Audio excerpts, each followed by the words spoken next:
March winds howled across the Montana plains as rancher Cole Henderson stepped out of his farmhouse, coffee steam disappearing instantly in the bitter cold. What he discovered half buried in the snowdrift near his barn that morning would unravel a mystery that had haunted Millfield County for over 3 decades and reveal a truth so shocking it would make headlines across the entire state. Before we jump back in, tell us where you're tuning in from, and if this story touches you, make sure you're subscribed because tomorrow I've saved something extra special for you. The blizzard had been merciless. 3 days of relentless snow and wind had transformed Cole Henderson's ranch into an alien landscape of white dunes and twisted metal where fence posts used to stand. As the owner of the Double H Ranch, Cole had weathered plenty of Montana storms in his 42 years, but this one had been different. The meteorologists called it a once-in-a-decade event, the kind that claimed livestock and tested even the most prepared ranchers.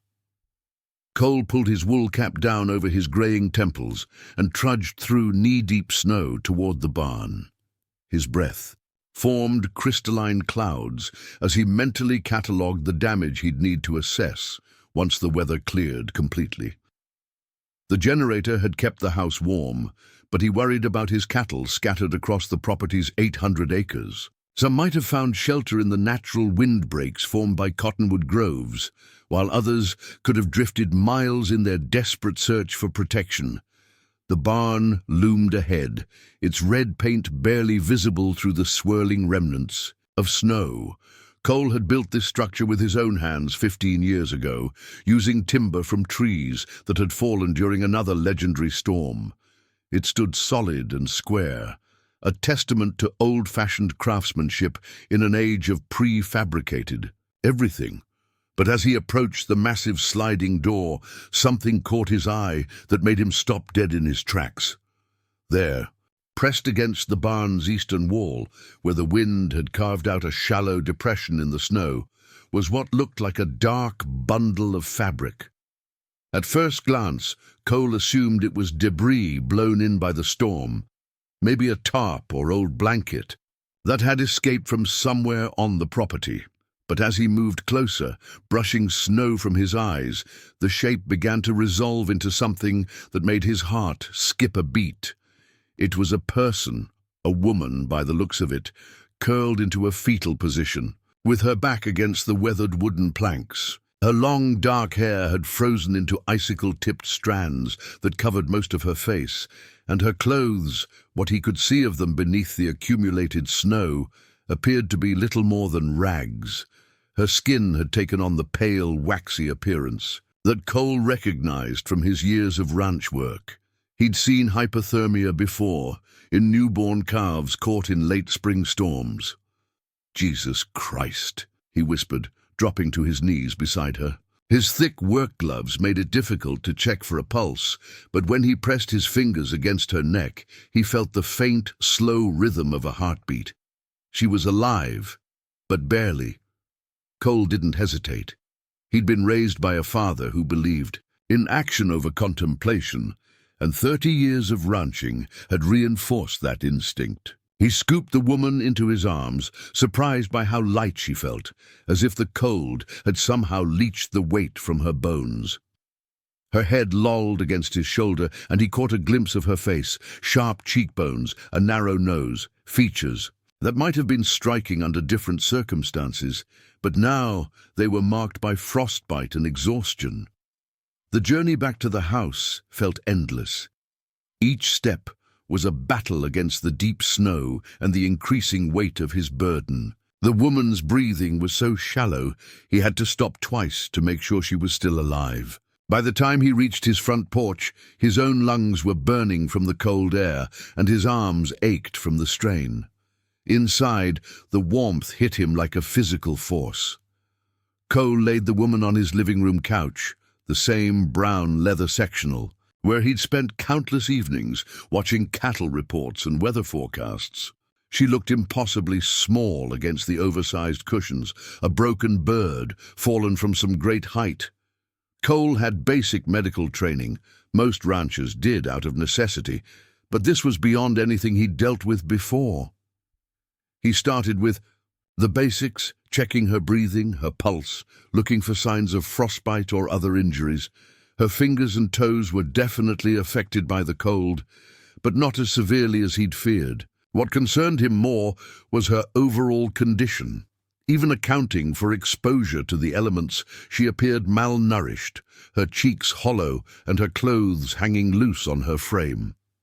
He peeled away the outermost layer of her clothing, a thin jacket that might have been blue once, but had faded to an indeterminate grey. Underneath, she wore a cotton sweater with several holes and jeans that had seen better decades. No identification in any of the pockets, no jewelry, except for a thin silver chain around her neck, with a pendant he couldn't quite make out without disturbing her further. Cole covered her with every blanket he could find, then moved to the kitchen to call for help. But when he picked up the phone, he was greeted by dead silence. The storm had taken down the phone lines, as it often did. His cell phone showed no signal, another casualty of Montana's remote geography and temperamental weather. He was on his own. For the next several hours, Cole did what he could. He warmed blankets in the dryer and rotated them regularly. He prepared warm broth, ready for when she regained consciousness.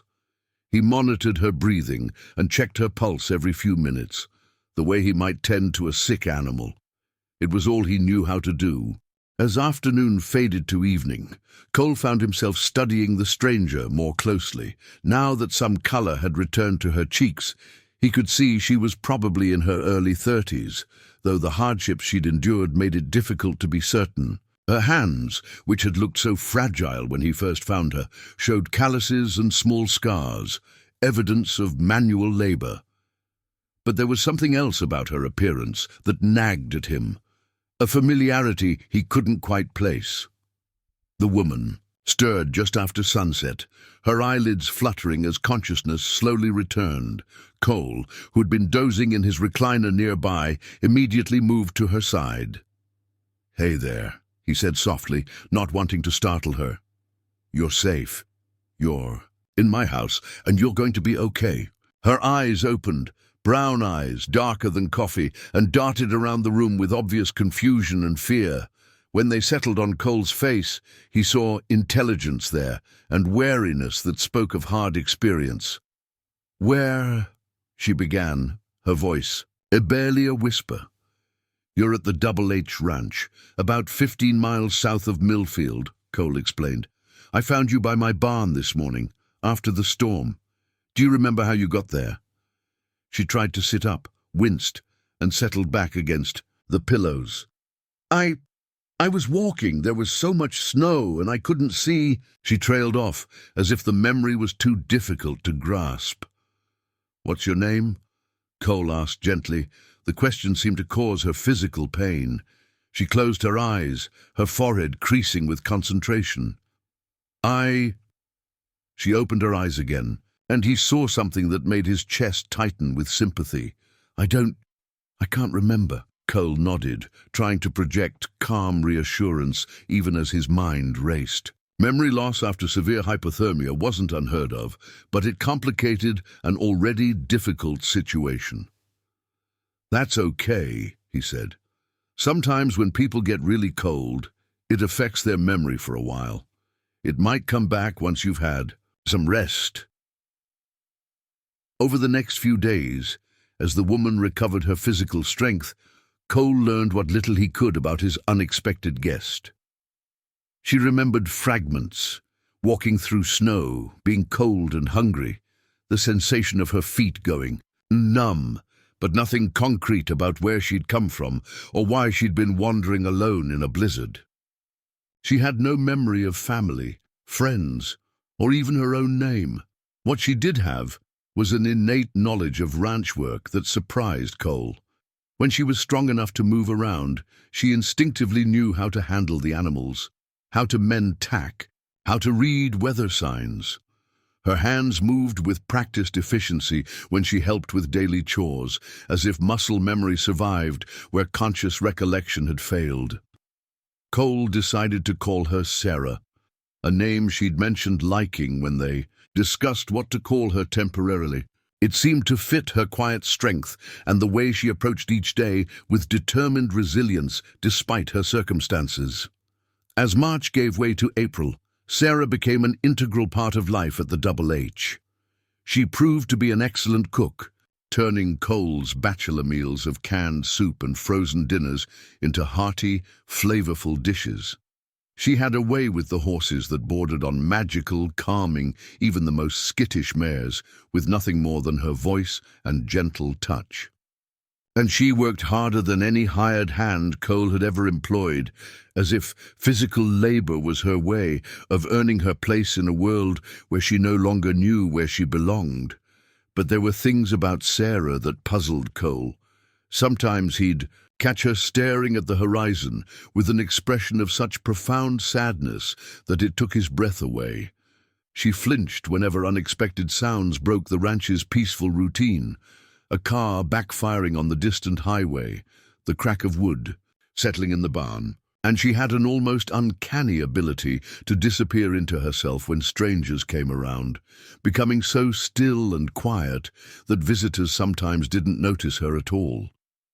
The people of Millfield County were naturally curious about Cole's mysterious houseguest.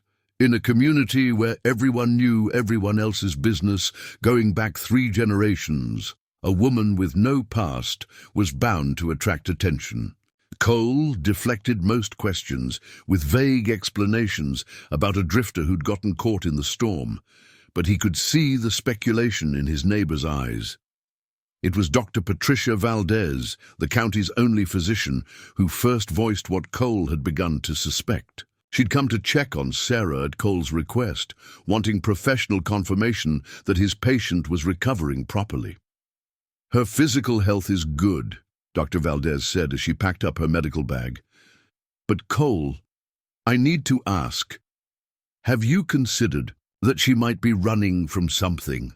The way she reacts to sudden movements, her obvious distress when I asked about contacting authorities. These are signs I've seen before in women fleeing abusive situations." Cole had considered it. The possibility that Sarah was hiding from someone or something explained her memory loss better than hypothermia alone. But it also raised questions about his responsibilities. Should he be doing more to help her remember? Should he be pressing her for details about her past, even if doing so caused her obvious distress? For now, he decided, the answer was no. Sarah was healing, contributing to ranch life and slowly regaining strength. Whatever had brought her to his barn during that March blizzard, she was safe now. And until she was ready to confront her past, or until her past came looking for her, Cole was content to let sleeping dogs lie. But as spring progressed and Sarah's mysterious presence became the talk of Millfield County, Cole couldn't shake the feeling that their peaceful routine was temporary. There was something about the way Sarah sometimes looked at newspaper headlines, the careful way she avoided certain topics in conversation that suggested her story was far from over. Preparing and narrating this story took us a lot of time, so if you are enjoying it, subscribe to our channel. It means a lot to us. Now back to the story. The truth, when it finally emerged, would prove more shocking than anyone in Millfield County could have imagined. But for now, in those quiet weeks of early spring, Cole Henderson was simply a rancher who had saved a life, and Sarah was simply a woman trying to rebuild herself from fragments of memory and borrowed time. The morning Sarah found the newspaper changed everything.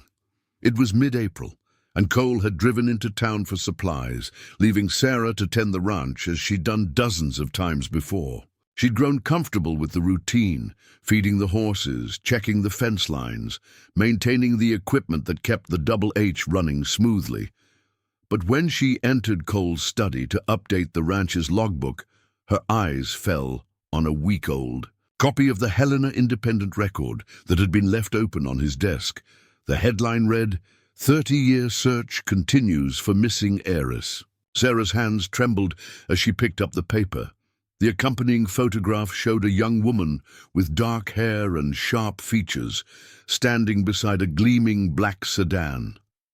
The resemblance was unmistakable, even accounting for the decades that had passed and the hardships that had aged the face Sarah saw in mirrors. "Rebecca Thornfield," she whispered, reading the caption aloud. "Last seen August 15th, 1993, leaving her family's estate in Billings." The article detailed the mysterious disappearance of Rebecca Thornfield, daughter of mining magnate Harold Thornfield and his wife Margaret. 23 years old at the time of her vanishing, Rebecca had been set to inherit one of Montana's largest copper mining operations. She'd left the family mansion one summer evening, ostensibly to visit friends, and simply never returned. Her car was found abandoned 3 days later on a remote highway, but no trace of Rebecca herself was ever discovered. Rebecca, sank into Cole's leather chair as fragments of memory began crystallizing like frost on glass. The sensation was overwhelming, like trying to hold water in cupped hands as it poured through her fingers. She remembered the weight of expectation that had pressed down on her shoulders, the suffocating atmosphere of the Thornfield mansion with its marble floors and crystal chandeliers. She remembered arguments with her father about the mining company's environmental practices, heated exchanges that had grown more frequent as she'd learned about the true cost of their wealth. But more than anything, she remembered Marcus. Marcus Kepler had been her father's business partner, a man 20 years her senior with pale blue eyes and a smile that never quite reached them. He'd made his intentions clear from the moment Rebecca had turned 18, treating her not as a person, but as a prize to be won, a final piece in his plan to merge his smaller mining interests with the Thornfield empire. Her father had encouraged the courtship, seeing in Marcus the son he'd never had, someone who could carry on the family legacy without the inconvenient conscience that plagued his daughter. The memories came in waves now, each one more vivid than the last. She remembered the night she'd finally said no to Marcus's proposal, the rage that had transformed his face from handsome to monstrous. She remembered the threats that followed, not just against her, but against anyone who might help her escape the life that had been planned for her. And she remembered the desperate decision to run, to disappear into the vastness of Montana's wilderness, rather than submit to a future that felt like a prison sentence. What happened next was still hazy, lost in the fog of trauma and time. She remembered months of hiding, of moving from place to place, of trying to stay one step ahead of the private investigators her father had hired. She remembered the gradual erosion of her identity, the way she'd taught herself to forget her own name as a survival mechanism, and she remembered the years that followed, working under false identities, sleeping in shelters, enduring hardships that would have broken the pampered heiress she'd once been. The sound of Cole's truck returning from town jolted Rebecca back to the present. She quickly folded the newspaper and placed it back on his desk, but the damage was done. The wall she'd built around her past had crumbled, and with it came a flood of implications that made her stomach churn with anxiety. Harold Thornfield was still alive, according to the article. At 78, he remained the driving force behind Thornfield Mining, though the company had faced numerous environmental lawsuits and regulatory challenges in recent years. Marcus Kepler was now listed as the company's president, having married into the family after Rebecca's disappearance by wedding her younger cousin, Elena.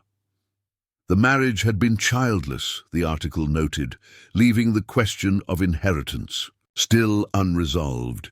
Rebecca understood immediately what this meant.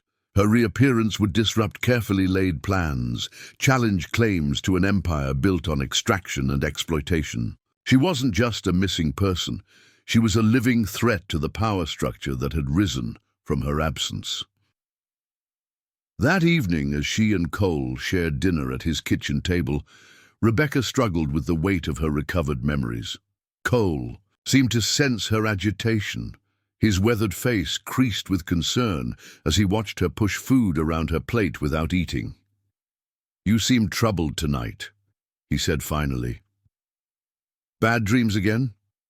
Rebecca had told him about the nightmares that sometimes plagued her sleep, fragments of memory that felt more like hallucinations than recollections. But now she knew they weren't dreams at all. They were the echoes of a life she'd fought so hard to forget that her mind had nearly succeeded in erasing it entirely. "Cole," she said, setting down her fork, "what would you do if you found out that helping someone could put you in danger?" He considered the question seriously, as he did most things. "I suppose it would depend on the person and the danger," he said. "But I've never been one to abandon someone who needed help just because it might be inconvenient. Even if the danger was real, even if people might get hurt."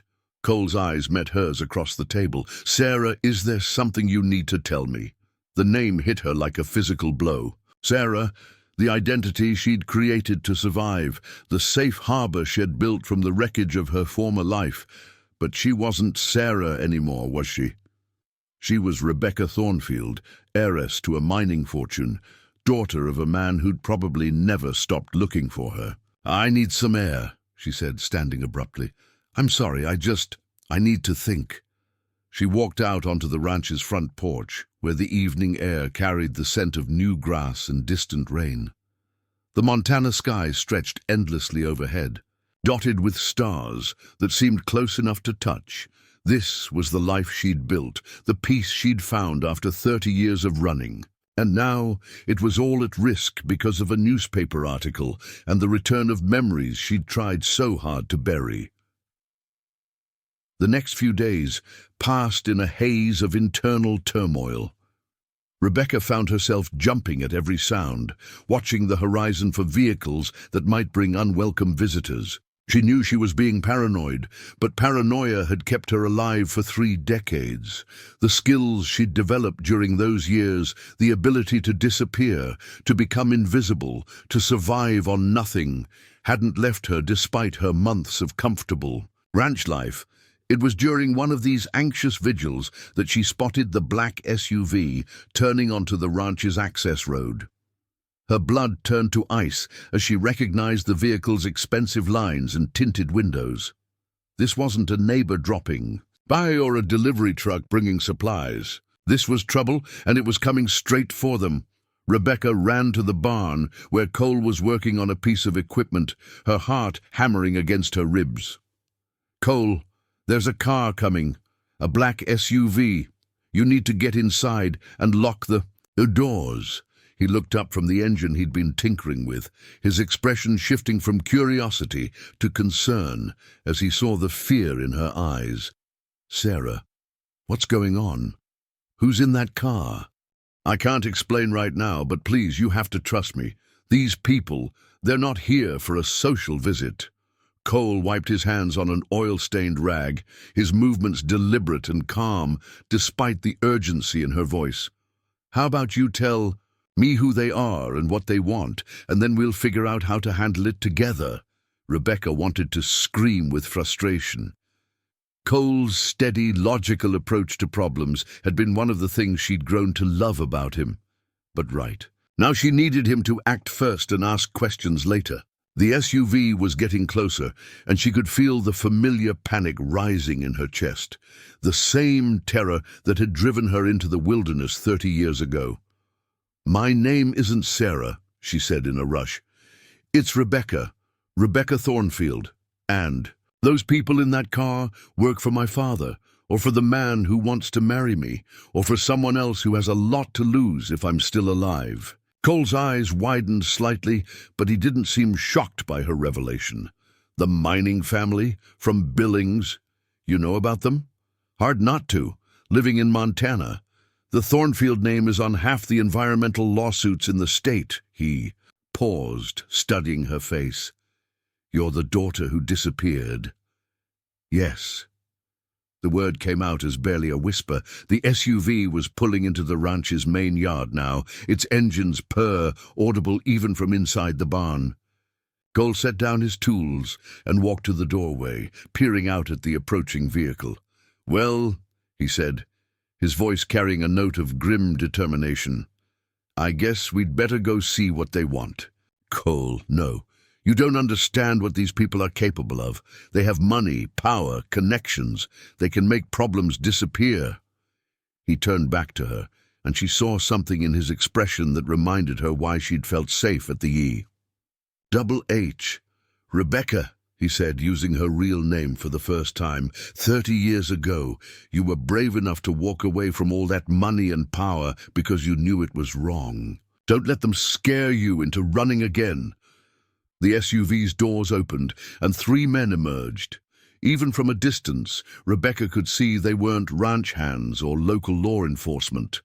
Their suits were too expensive, their movements too coordinated. These were professionals, and they were here on business. The lead man, tall, silver-haired, wearing a coat that probably cost more than most people's monthly salary, began walking toward the farmhouse. Rebecca recognized him immediately. Thomas Brennan, her father's head of security. He'd been the one orchestrating the search for her all these years, the persistent hunter who'd never given up the trail. "Mr. Henderson," Brennan called out, his voice carrying easily across the yard. "We'd like to have a word with you about your house guest." Cole stepped out of the barn, his posture relaxed but ready. "This is private property, gentlemen. You're welcome to state your business, but I'd appreciate it if you kept it brief." Brennan smiled, but there was no warmth in the expression. "We're here about the woman you've been harboring. We have reason to believe she's someone we've been looking for a very long time." "I'm not harboring anyone," Cole replied evenly. "I have a ranch hand who helps with the work. That's all. A ranch hand named Sarah with no last name and no background.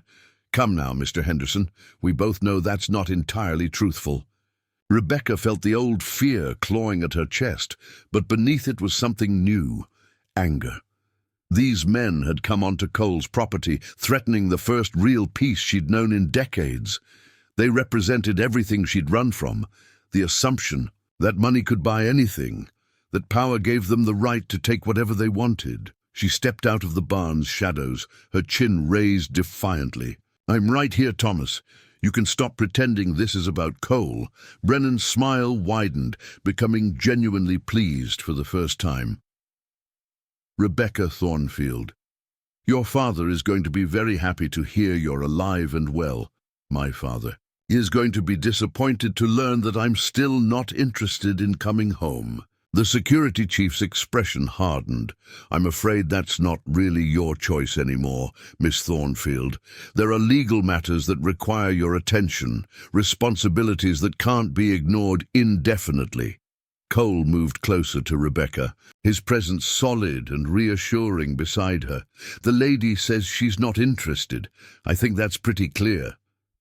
Brennan's gaze shifted to Cole, and Rebecca saw the calculation in his eyes. "Mr. Henderson, I don't think you fully understand the situation. This woman is heir to a substantial fortune. By keeping her here, you could be seen as taking advantage of someone who's clearly been through a traumatic experience." The implication was clear. Cooperate or face accusations of kidnapping, fraud, or worse. Rebecca had seen this kind of pressure applied before, the way her father's organization could twist facts and manipulate systems to get what they wanted. But Cole just smiled, a slow, confident expression that seemed to surprise. "Brennan, well, that's interesting," he said, "because I've got a whole county full of neighbors who can testify that this woman has been working my ranch, making her own decisions, and free to leave any time she wants.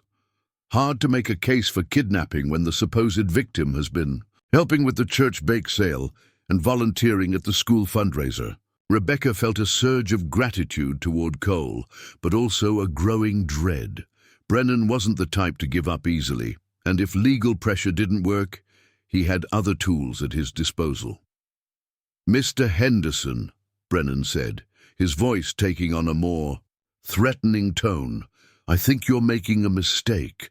The Thornfield family has a long reach, and we protect our interests. It would be unfortunate if your ranch faced difficulties with permits, inspections, that sort of thing." "Are you threatening me?"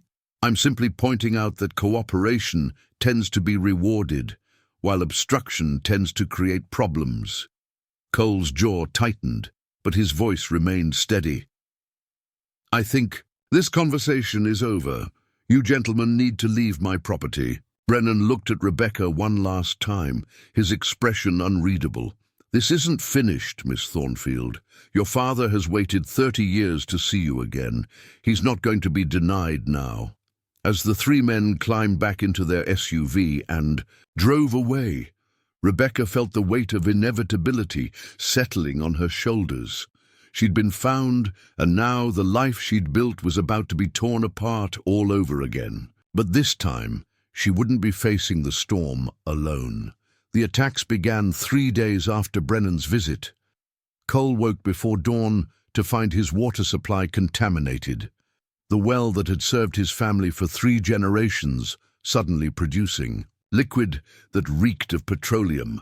By noon, health inspectors had arrived unannounced, armed with citations for violations that Cole swore hadn't existed the day before. By evening, his bank had called to inform him that his operating loan was being called in immediately due to irregularities in his account. Rebecca watched it all unfold with growing horror and familiar rage. This was how the Thornfield machine operated, not with direct violence, but with the systematic destruction of anyone who stood in their way. They would strangle Cole's ranch slowly, methodically, until he had no choice but to give them what they wanted.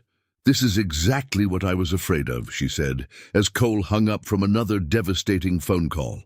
The County Agricultural Extension Office had just informed him that his organic certification was under review, a process that could take months and would prevent him from selling his premium beef to the restaurants that kept the ranch profitable. Cole sat heavily in his kitchen chair, running calloused hands through his graying hair.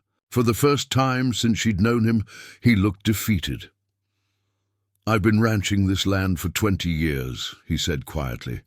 "My family's been here for 70. I've never had a single violation, never missed a payment, never gave anyone cause to question my practices." "They don't need a cause," Rebecca replied bitterly. "They have money and influence. That's all they've ever needed."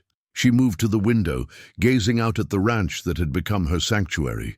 Already she could see the vultures circling, literally, in the form of the black birds attracted by the cattle that were growing sick from the contaminated water, and figuratively, in the form of the legal and financial pressures that would soon force Cole into bankruptcy. "I have to go back," she said suddenly.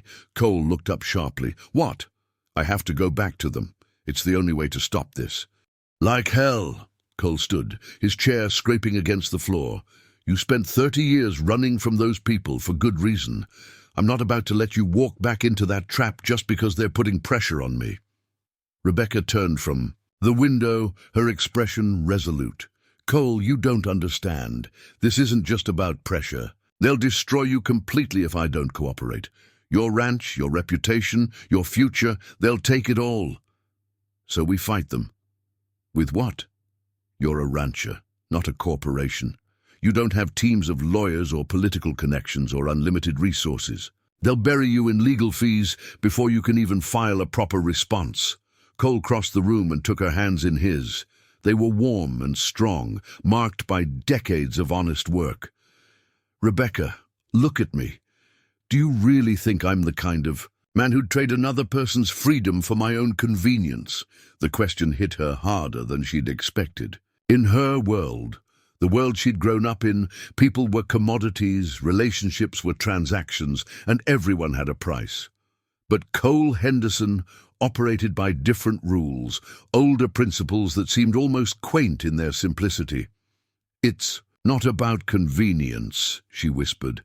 "It's about survival, your survival. Then we'll survive together, or not at all. That night, as Cole slept fitfully in his bedroom, Rebecca made a decision that would have consequences far beyond anything she could imagine.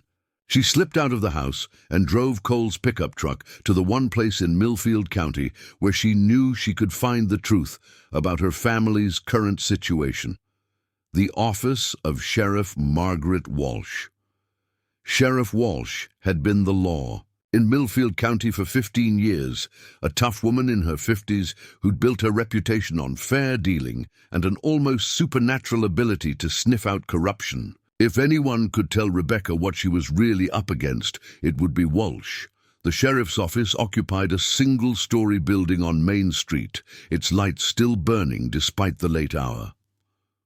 Rebecca found Walsh at her desk, surrounded by case files and coffee cups, looking like she'd been there for hours.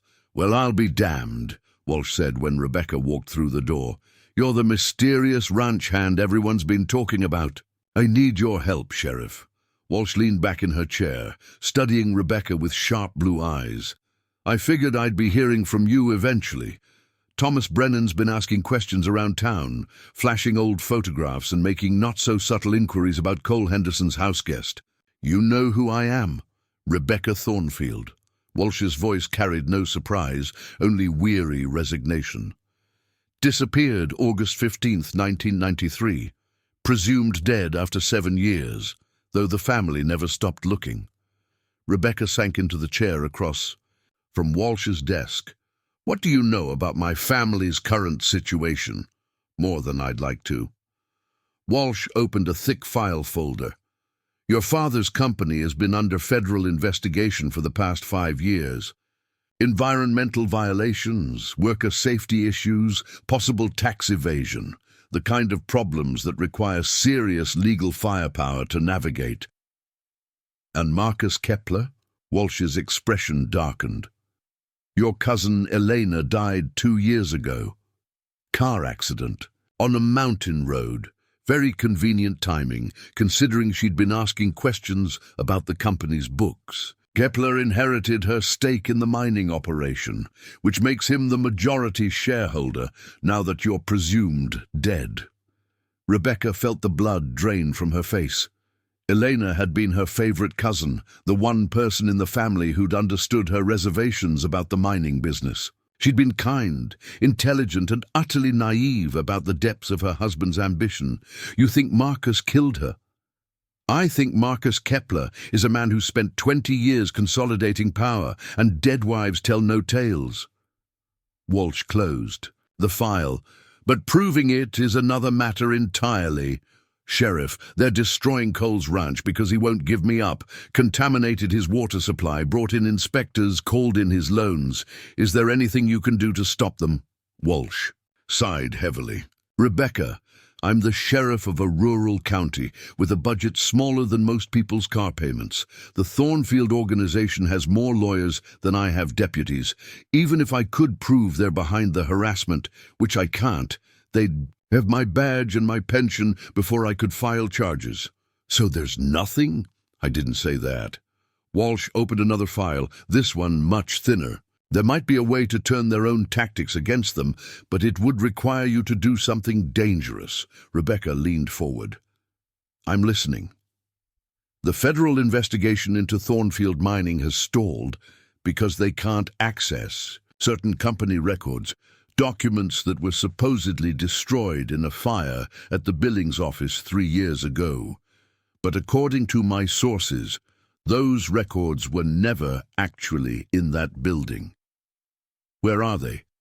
"The family mansion, your father's. Private study in a safe behind the Monet reproduction." Rebecca's heart sank. "You want me to go back there?"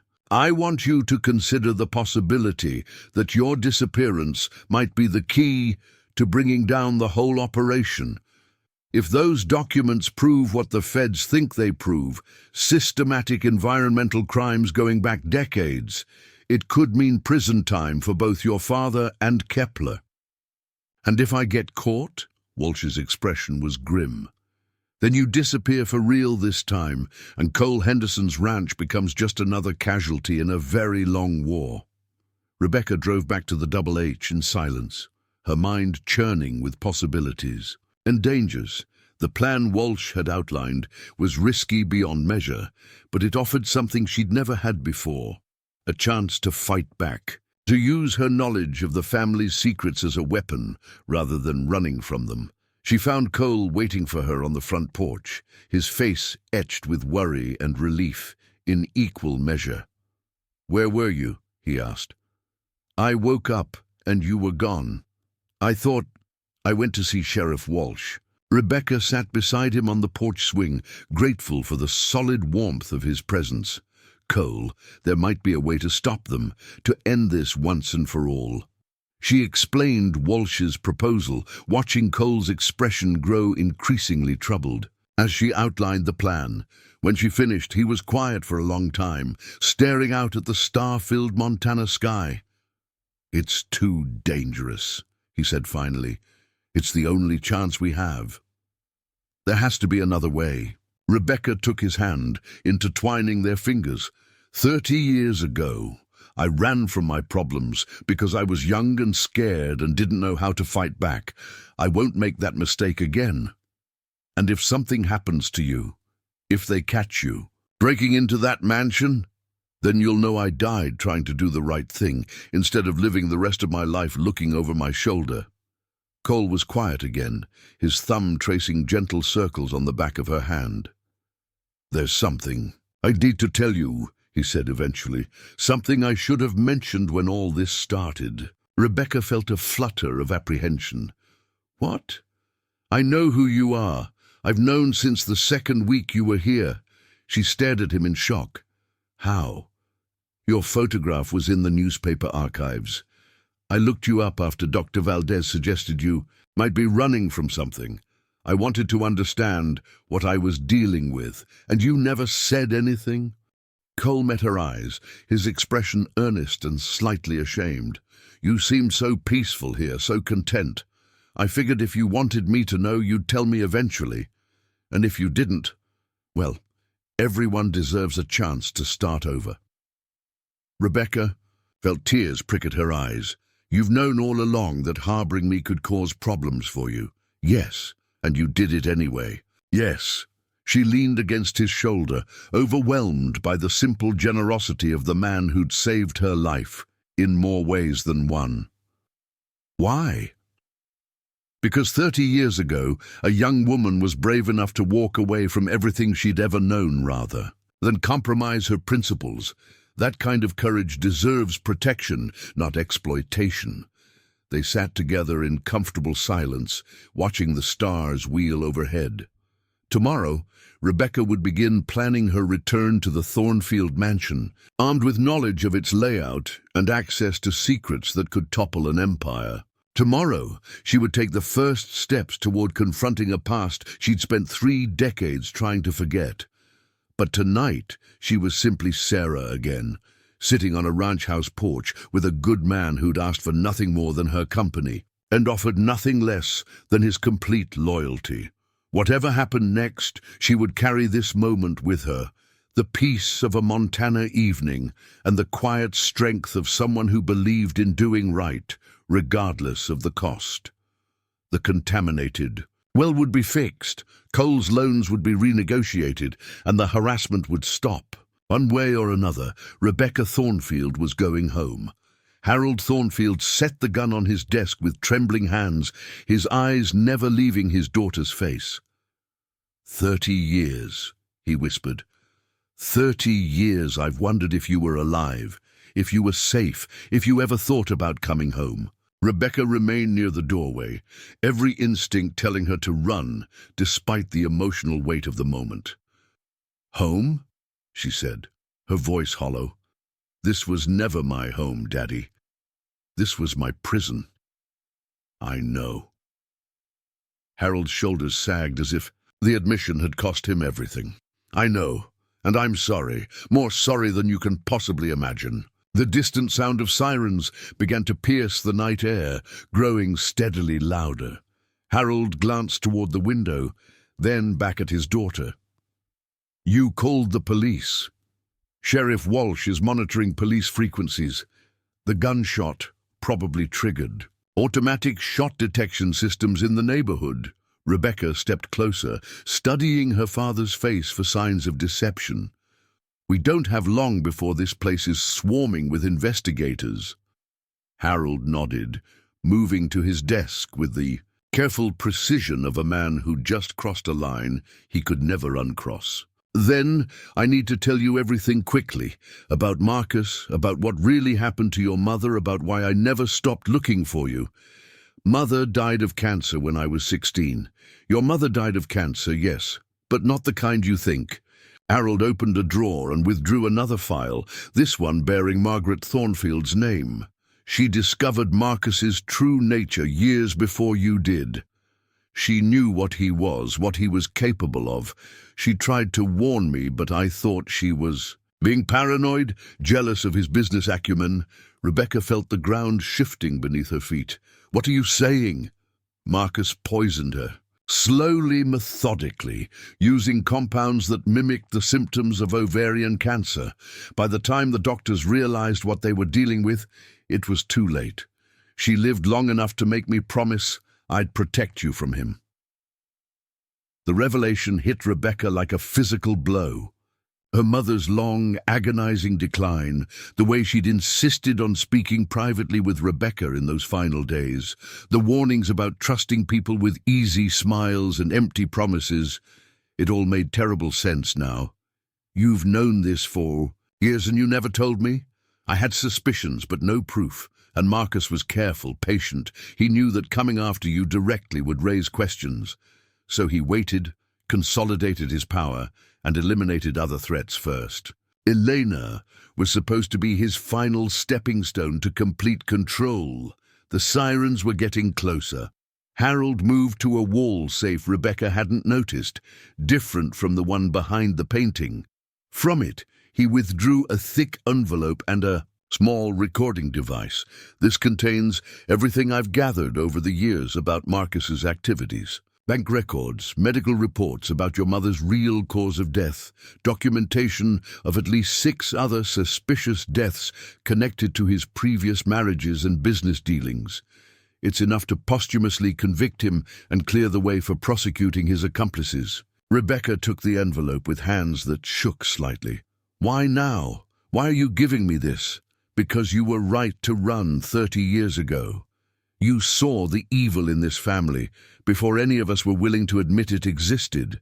And because, Harold's voice broke slightly, because I want my daughter to finally be free. The sound of car doors slamming echoed from the driveway below. Blue and red lights began strobing through the study windows, casting eerie shadows across the walls, lined with family portraits and business awards. There's something else, Harold said urgently. The environmental crimes, the cover-ups, the bribes. I'm prepared to confess to all of it. But Rebecca, you need to understand that testifying against the company means testifying against me too. I know. I'll go to prison. At my age, it's essentially a death sentence. Rebecca met her father's eyes, seeing in them a mixture of regret, resignation, and something that might have been peace. You should have thought of that before you built an empire on poison and lies. Harold smiled sadly. There's my daughter, still fighting for what's right, even when it costs her everything. Heavy footsteps thundered up the main staircase. Rebecca quickly pocketed the envelope and recording device, her mind racing through the explanations she'd need to provide. Sheriff Walsh would be among the first responders, but there would be state police too, federal agents, and eventually the media circus that would turn this story into a national sensation. Rebecca, Harold said as the footsteps approached the study door, I need you to know something. When you disappeared that night, I wasn't angry. I was proud. You had the courage to walk away from everything I'd built because you knew it was a wrong. That's more integrity than I've shown in my entire life. The study door burst open, revealing Sheriff Walsh, flanked by 2 state troopers and a man in a federal agent's windbreaker. Their weapons were drawn, trained on Harold, who raised his hands slowly and stepped away from the desk. Harold Thornfield, "You're under arrest for the murder of Marcus Kepler," Walsh announced, her voice official but not unsympathetic. "You have the right to remain silent." As the Miranda warning continued, Rebecca watched her father being handcuffed, with a strange mixture of sorrow and relief. The man who had terrorized her childhood was gone, replaced by someone who seemed almost grateful to finally face the consequences of his choices. "Sheriff Walsh," Rebecca said quietly, "I have evidence that needs to be turned over to the federal investigators." Walsh's eyebrows rose slightly. "What kind of evidence?" "The kind that's going to require a much bigger investigation." 6 months later, Rebecca stood on the porch of the Double H Ranch, watching the sunrise paint the Montana sky in shades of gold and crimson. The legal proceedings were finally winding down, though the reverberations would continue for years. Harold Thornfield had pled guilty to second-degree murder in Marcus Kepler's death, receiving a sentence of 15 years, effectively life imprisonment for a man his age. But his cooperation with federal investigators had led to the largest environmental prosecution in Montana's history. Thornfield mining was being dismantled piece by piece, its assets liquidated to fund cleanup efforts that would take decades to complete.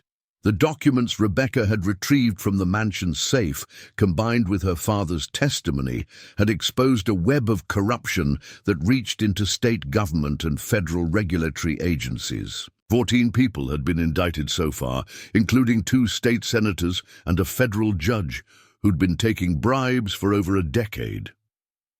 Cole emerged from the house carrying 2 cups of coffee, settling beside Rebecca on the porch swing they'd installed just last week. The ranch was thriving again. All the mysterious problems with permits and inspections had vanished overnight once Marcus Kepler's death became public knowledge. "Any regrets?" Cole asked, handing her one of the steaming mugs. Rebecca considered the question seriously. She'd inherited what remained of the Thornfield fortune, a considerable sum, even after legal fees and environmental fines. Most of it was going toward establishing a foundation for environmental restoration, but enough remained to ensure the Double H Ranch would never face financial difficulties again. "About testifying against my father?" "No." She took a sip of coffee, savoring the warmth. "He made his choices, and I made mine. For the first time in my life, I feel like I'm living with integrity." "And about us?" Rebecca smiled, leaning against Cole's solid shoulder.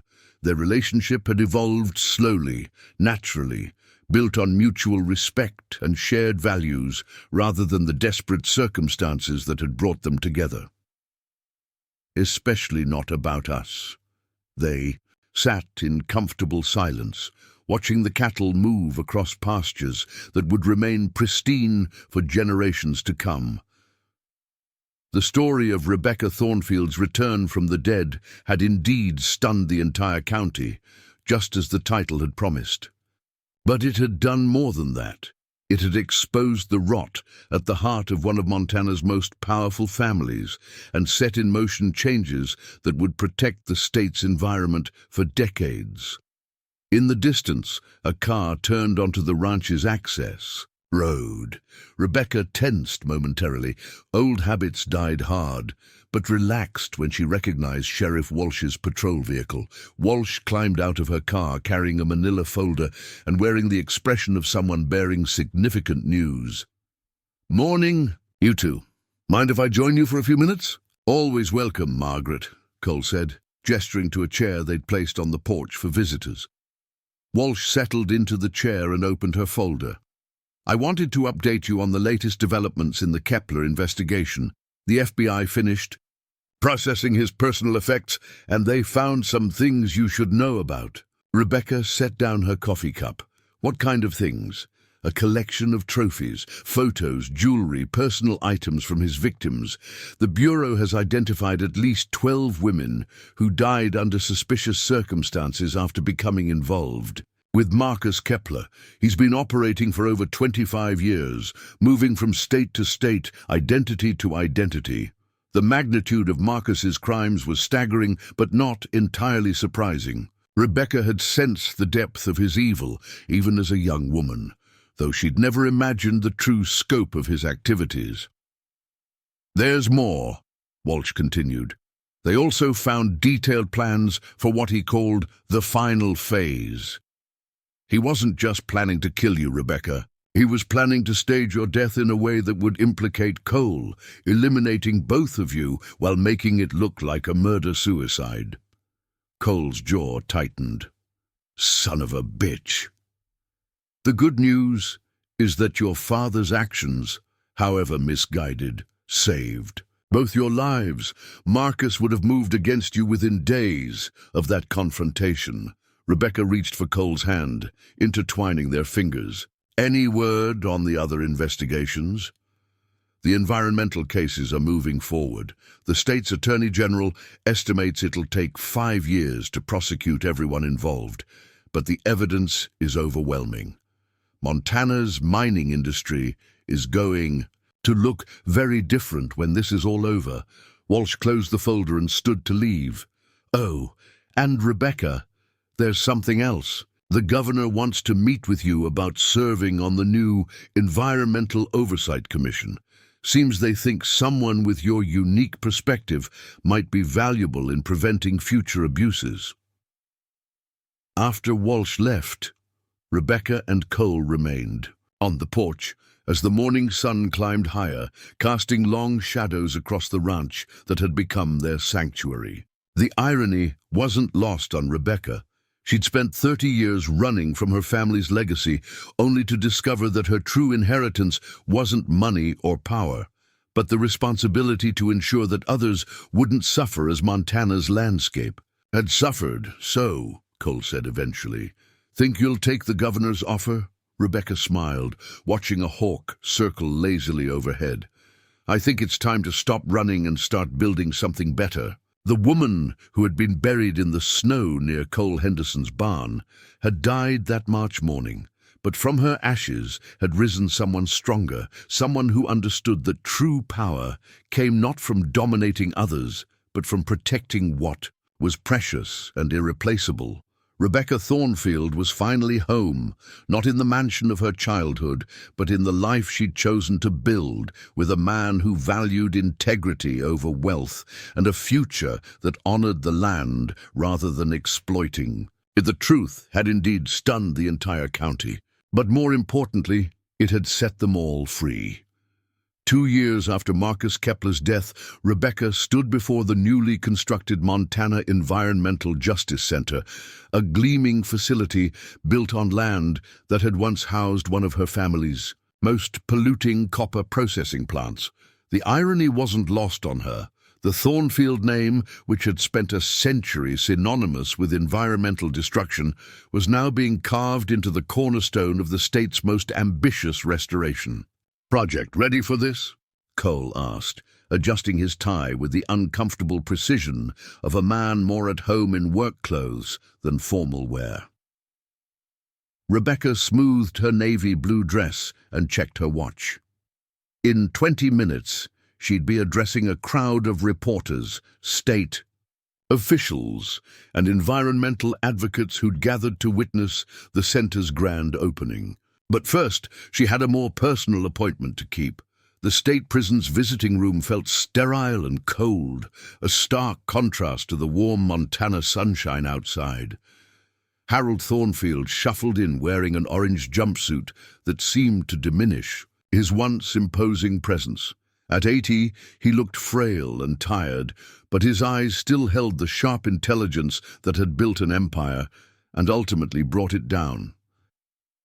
"You look well, Rebecca," he said, settling carefully into the plastic chair across from her. "Thank you for agreeing to see me." Harold's smile was tinged with sadness.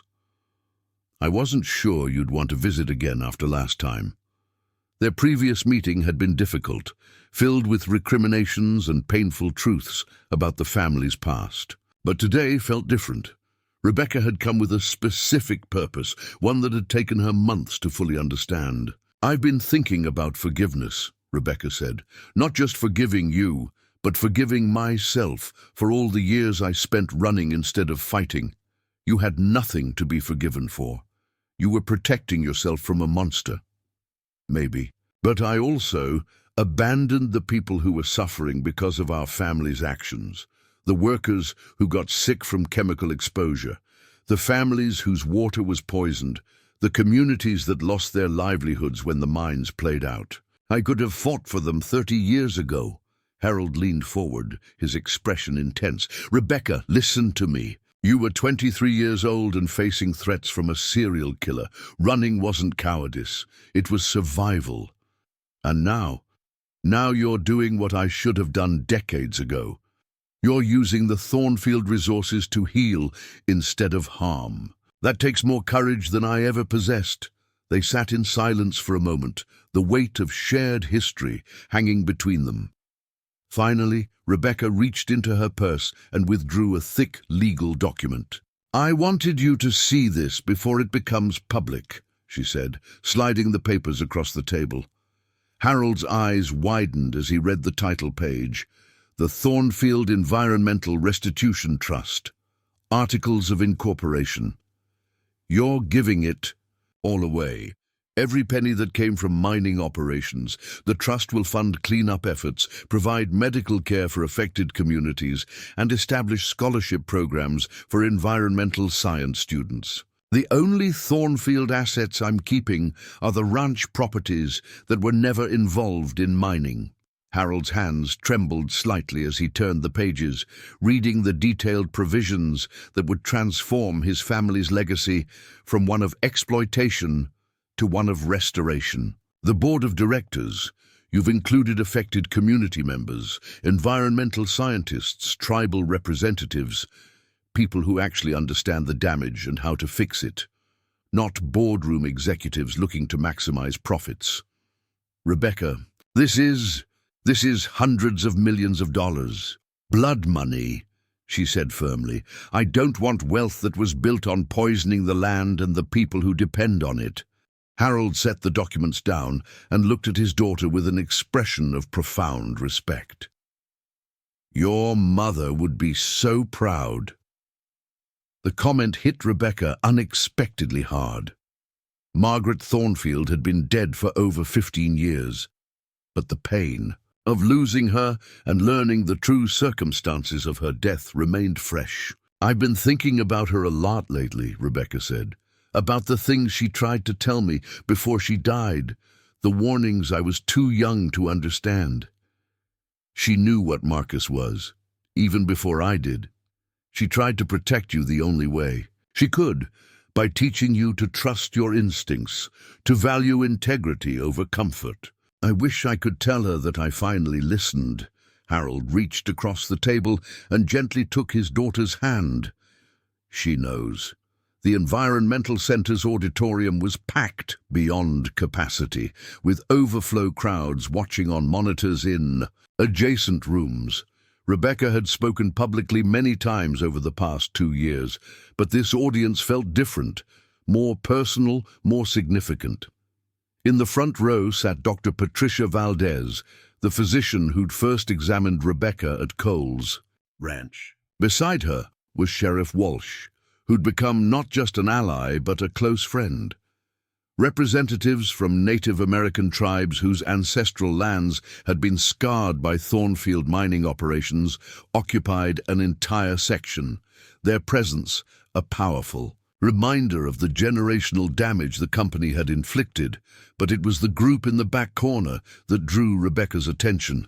Former Thornfield mining employees, men and women who'd lost their jobs when the company was dismantled, but who'd supported the cleanup efforts despite their personal hardships. Their presence represented something Rebecca hadn't expected when she'd first decided to come forward: forgiveness from the people who had every right to hate her family. 2 years ago, Rebecca began, her voice carrying clearly through the auditorium's sound system, I was a woman with no name, no past, and no hope.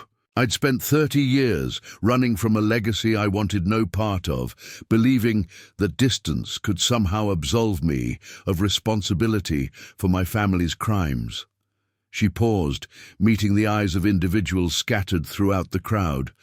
I was wrong. Distance doesn't create absolution.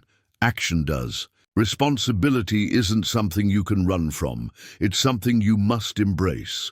The speech outlined the Environmental Center's mission, coordinating cleanup efforts across 47 contaminated sites, providing medical monitoring for affected communities, and conducting research into long-term environmental restoration techniques.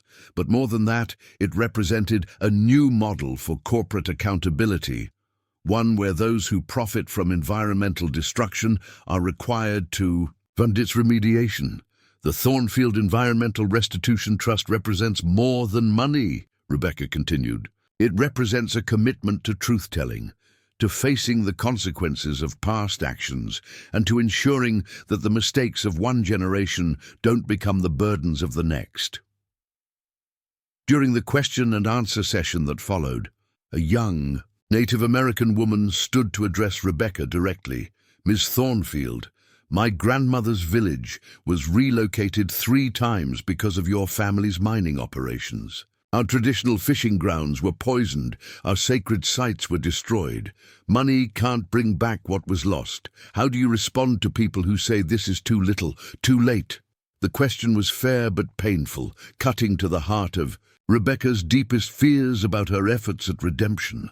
You're absolutely right, she said after a moment. Money can't resurrect poisoned rivers or restore destroyed sacred sites. Nothing I do can give back what your people lost because of my family's greed. The auditorium fell silent, waiting for her to continue. But what I can do is ensure that no other families suffer the way yours has suffered.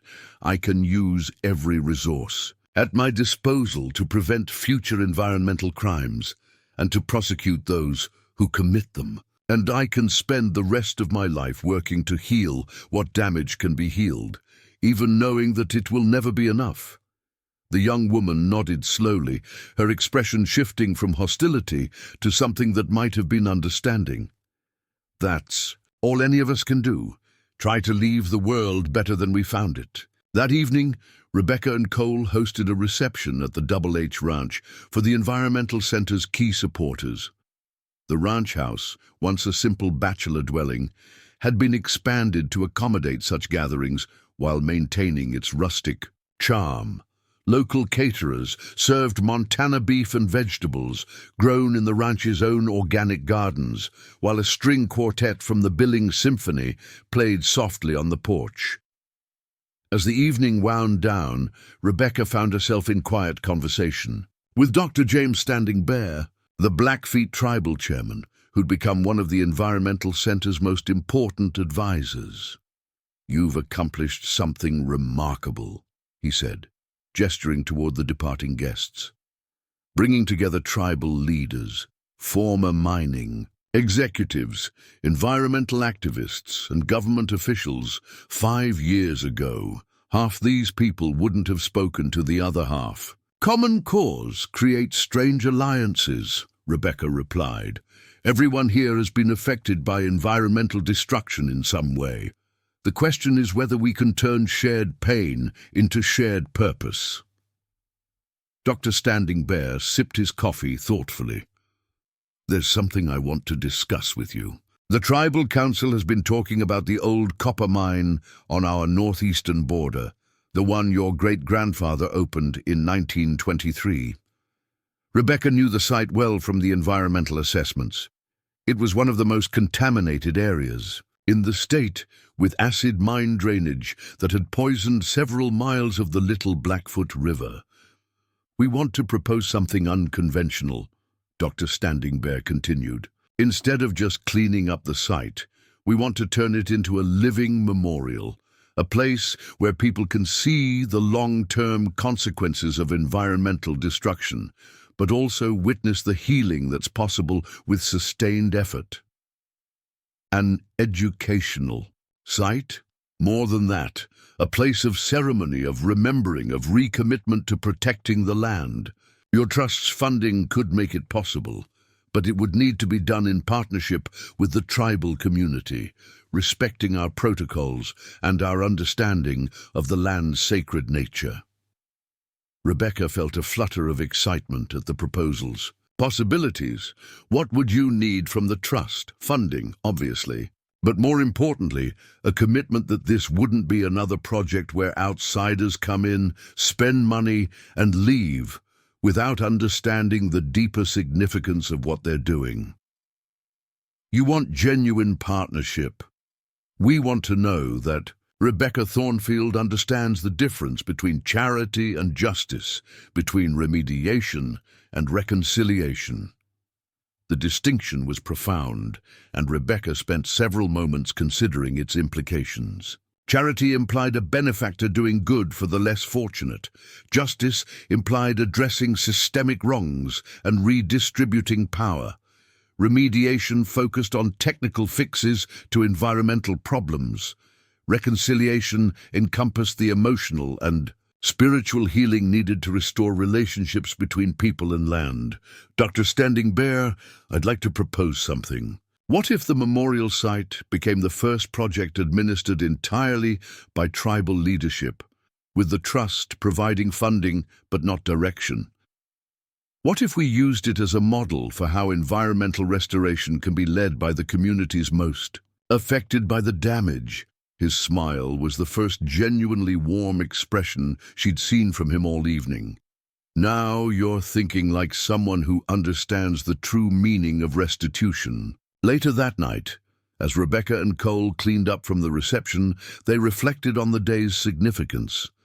The Environmental Center represented more than just another non-profit organization. It symbolized the possibility of transforming inherited guilt into purposeful action. Do you ever wonder what would have happened if you'd never found me in that snowdrift? Rebecca asked as they loaded the dishwasher. Cole considered the question seriously. I think you would have found another way to surface eventually. The kind of courage it took to walk away from that life doesn't just disappear. It waits for the right moment to re-emerge. And you? Any regrets about getting involved with a woman whose family owns half the environmental disasters in Montana? My only regret is that it took a blizzard and a near-death experience to bring you into my life. He wrapped his arms around her from behind, resting his chin on her shoulder. Besides, you don't own those disasters anymore. You're the one cleaning them up. Rebecca leaned back against his solid warmth, marveling at how dramatically her understanding of home had changed. The Thornfield mansion had been a showcase of wealth and power, but it had never felt safe or nurturing. This ranch house, with its simple furnishings and practical layout, represented something far more valuable, a place where she could be authentically herself without fear or pretense. Cole, she said softly, there's something I need to tell you. Sounds serious. I've been thinking about the future, about what comes next after the Environmental Center is fully operational and the Trust is funding projects across the state. And Rebecca turned in his arms to face him directly. I want to marry you, not because of some romantic ideal or because I think it's what we're supposed to do, but because I can't imagine building a life with anyone else. Cole's smile was radiant. Is that a proposal, Rebecca Thornfield? It's a declaration of intent. The proposal comes later, when I can find a ring that wasn't purchased with mining profits. I love you, he said simply. Not the heiress, not the environmental activist, not the woman with the complicated past. Just you.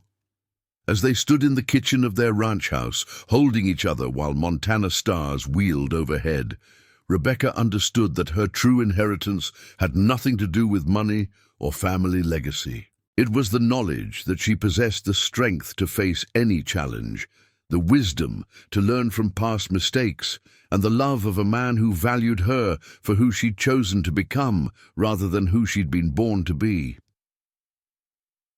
The woman buried in the snow had been reborn, not just as Rebecca Thornfield, but as someone entirely new. someone who understood that redemption wasn't a destination, but a daily choice, and that the most powerful legacy anyone could leave was the commitment to heal what had been broken and protect what remained whole.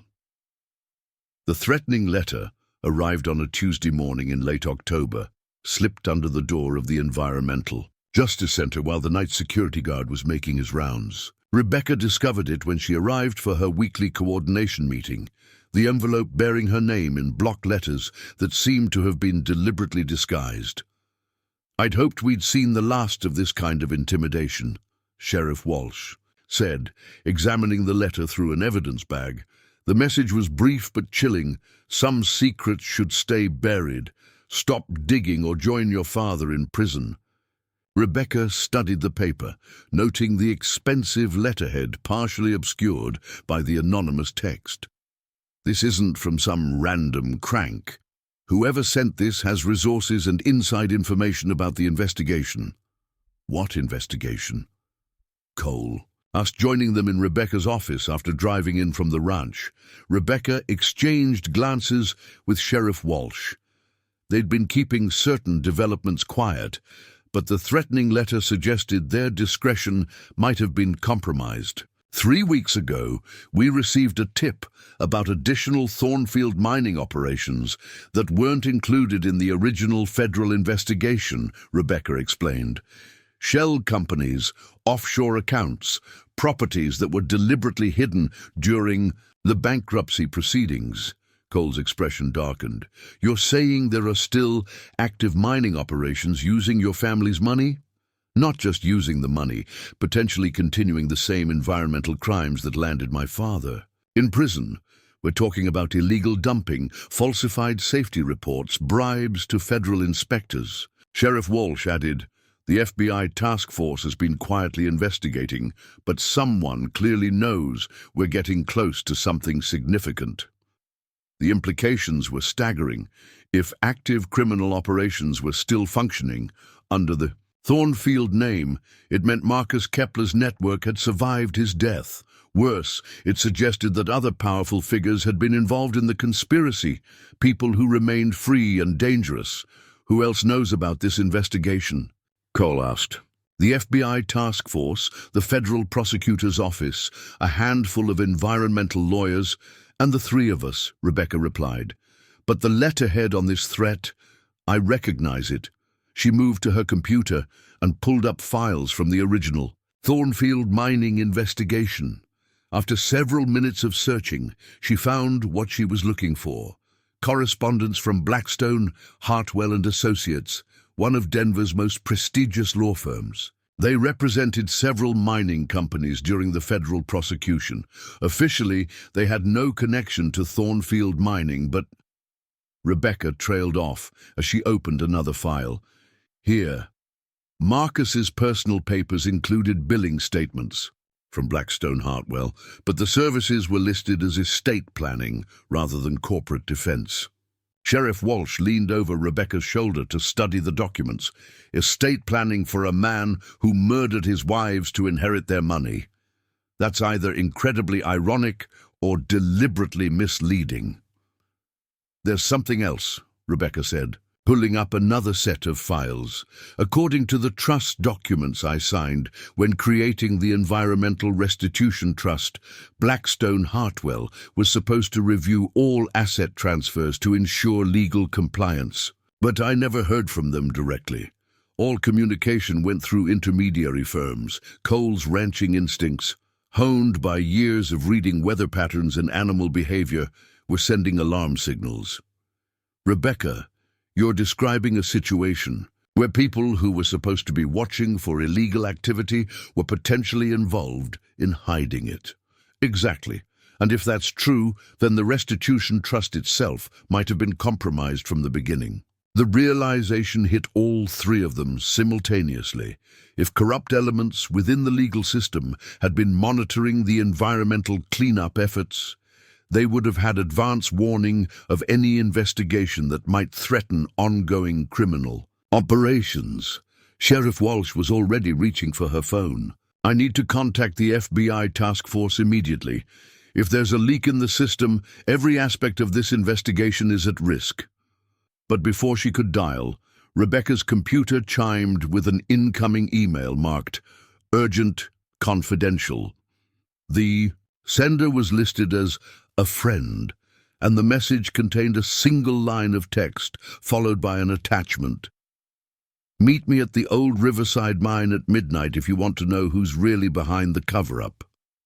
The attachment was a photograph that made Rebecca's blood run cold. It showed Marcus Kepler alive and well, sitting at a restaurant table across from a man Rebecca recognized as Senator Bradley Hutchinson, one of Montana's most powerful political figures. The time stamp on the photo indicated it had been taken 6 months after Marcus's supposed death. "That's impossible," Cole said, staring at the image. "Your father killed Marcus. We all saw the body." "Did we?" Rebecca's mind was racing, replaying the events of that night in her father's study. The lighting was dim, there was a lot of blood, and we were all in shock. What if the man my father shot wasn't Marcus? Sheriff Walsh examined the photograph more closely. The metadata suggests this image is genuine, not digitally manipulated. But if Marcus Kepler is alive, then who died in that study? Rebecca felt the familiar chill of fear that had haunted her for 30 years, but this time it was accompanied by something else: rage. If Marcus had staged his own death, it meant her father was in prison for a murder that never happened. It meant the past 2 years of environmental cleanup and legal proceedings had been orchestrated by the very man she'd been running from. "The Riverside mine," Rebecca said grimly. "That's where this all started.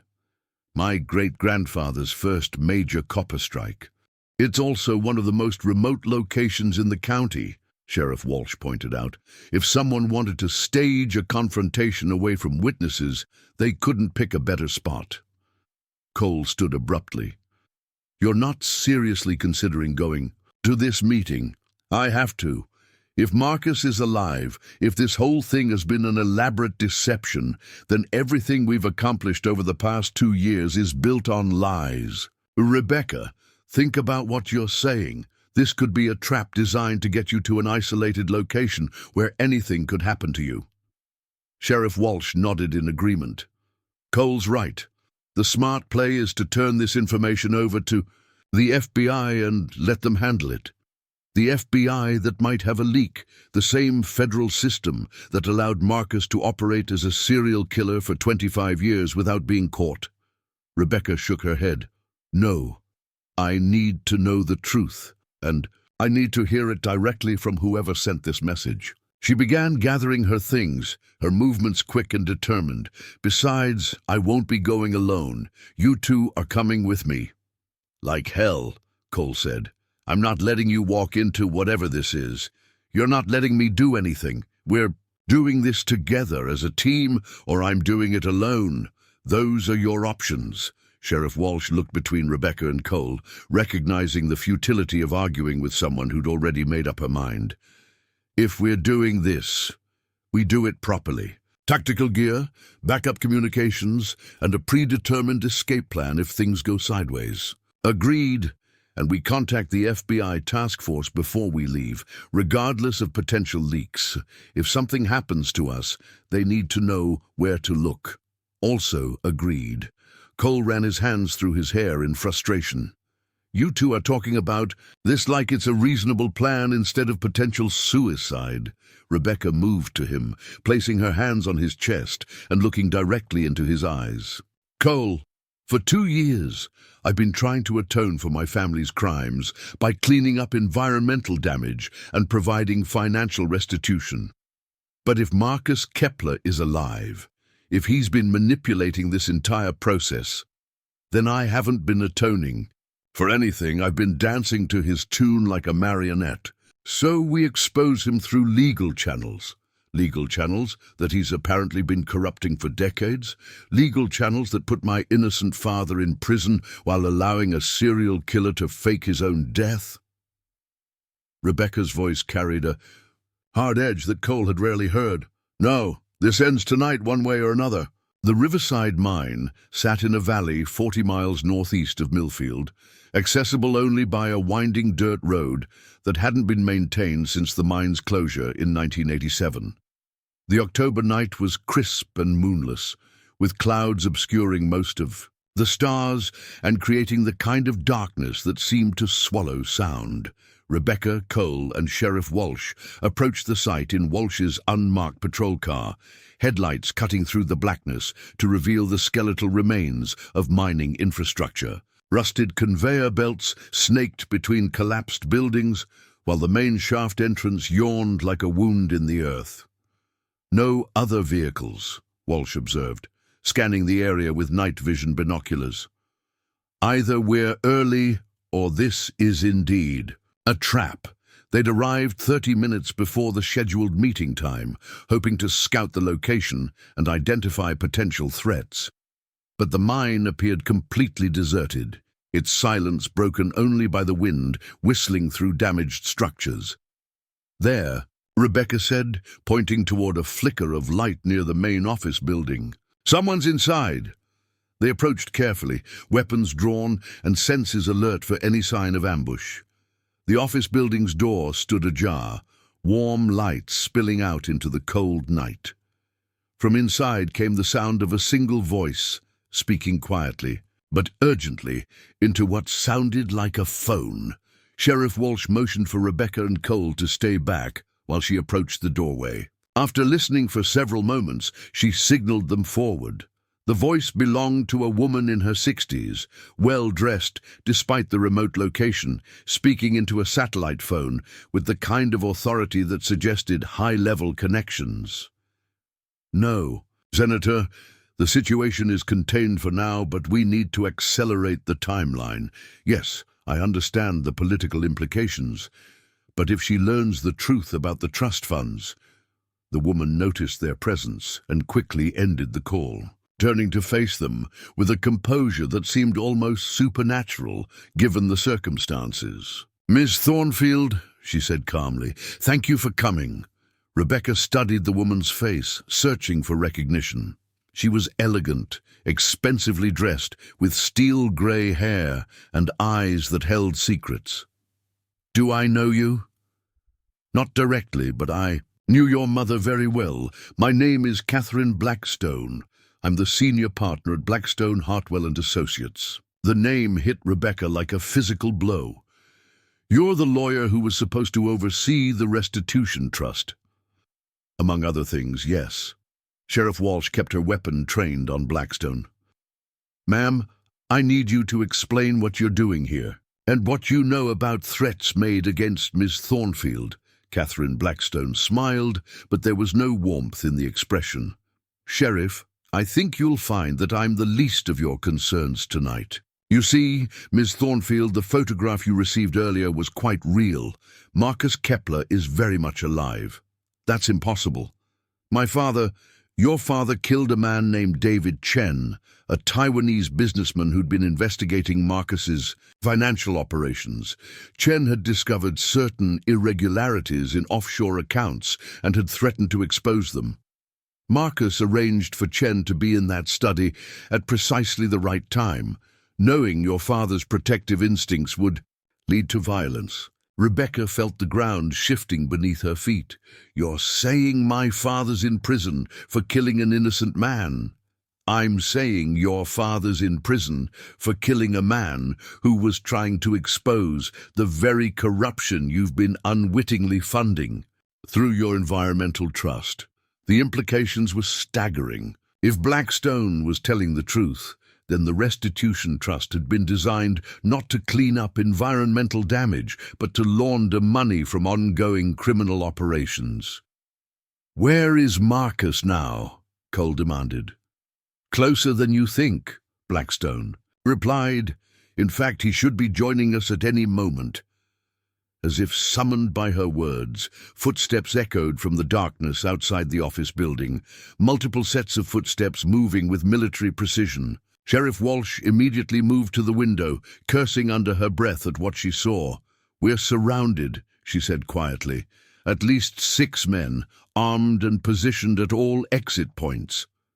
Catherine Blackstone checked her watch with casual indifference. Marcus always was punctual. The office door opened, and Marcus Kepler walked in as if he were attending a board meeting rather than confronting the woman he'd spent 30 years hunting.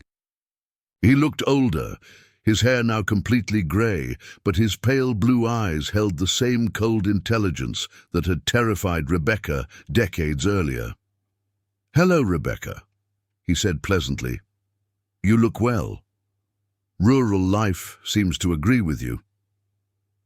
Rebecca's hand moved instinctively toward the weapon Sheriff Walsh had given her, but Marcus raised a finger in gentle warning. "I wouldn't recommend that. My associates outside have instructions to eliminate anyone who poses a threat to this conversation." "What do you want, Marcus?" "The same thing I've always wanted. What's rightfully mine. The Thornfield mining empire, the offshore accounts, the political connections your family spent a century building. The only difference is that now I'm willing to let you live to see me claim it. The company was dissolved. The assets were transferred to the Environmental Trust." Marcus's laugh was genuinely amused. "Oh, my dear Rebecca, the company you think was dissolved was merely a shell corporation. The real Thornfield mining operations have been running continuously under different names, different jurisdictions, different ownership structures. Did you really think I'd let a century of accumulated wealth simply disappear?" The truth was becoming clear with horrifying precision. The environmental cleanup efforts, the legal proceedings, the restitution trust, all of it had been theater designed to convince Rebecca and the authorities that justice had been served, while the real criminal enterprise continued operating in the shadows. The environmental center, the tribal partnerships, the restoration projects. Rebecca's voice trailed off as she understood the full scope of the deception. All very noble efforts, funded by a tiny fraction of the actual Thornfield assets. Just enough to maintain the illusion of accountability while preserving the bulk of the operation. Sheriff Walsh spoke up. "Mr. Kepler, you're under arrest for fraud, conspiracy, and about a dozen federal environmental crimes." Marcus turned to her with polite interest. "Sheriff, I think you'll find that arresting me would be quite difficult, given that I'm legally dead. Besides, I have friends in very high places who would prefer that this conversation remain private." He gestured toward Catherine Blackstone. "Ms. Blackstone has been instrumental in maintaining the legal fiction of my death while ensuring continuity of operations. It's amazing what a well-connected law firm can accomplish when properly motivated." Rebecca looked at the woman who'd claimed to know her mother. "What's your stake in this?" 20% of net profits from all mining operations, plus legal fees for maintaining the various shell corporations. It's been quite lucrative. The casual admission of guilt was almost more chilling than the crimes themselves. These people had been operating with such confidence in their own immunity that they saw no need for pretense or denial. "What happens now?" Cole asked. Marcus smiled, the expression transforming his face into something predatory. "Now, Rebecca signs over control of the Environmental Trust to a new management company, which is, of course, controlled by me. The Trust's assets get redirected to more traditional mining investments, and everyone goes home happy. And if I refuse, then you, Sheriff Walsh, and Mr. Henderson disappear into one of the many abandoned mine shafts in this area. Industrial. Accidents happen all the time in places like this." Rebecca felt the weight of 30 years of running, 30 years of fear condensing into this single moment. Marcus Kepler had stalked her across decades, manipulated her family's tragedy for his own gain, and turned her attempts at redemption into another source of profit. But she was no longer the terrified young woman who'd fled into the Montana wilderness. She was someone who'd learned to fight, someone who'd built alliances, someone who understood that some battles were worth any sacrifice. "Marcus," she said quietly, "there's something you should know about the Environmental Trust." What's that? Rebecca smiled for the first time since entering the mine office. I never actually transferred the assets to it. Marcus Kepler's confident expression flickered for the first time since entering the mine office. What do you mean, you never transferred the assets? Rebecca maintained her calm demeanor despite the armed men surrounding the building. I mean exactly what I said. The Thornfield Environmental Restitution Trust is a legal entity, but it doesn't control any actual money. The real assets are held in a completely separate structure that you know nothing about. Catherine Blackstone leaned forward, her composure finally cracking. That's impossible. We reviewed all the documentation. You reviewed the documentation. I allowed you to see. Did you really think I'd trust the same legal system that let a serial killer operate for 30 years? Rebecca's voice carried a hard edge of satisfaction. Every transfer, every contract, every trust document you processed was part of an elaborate shell game. Marcus's pale eyes narrowed dangerously. You're bluffing. Am I?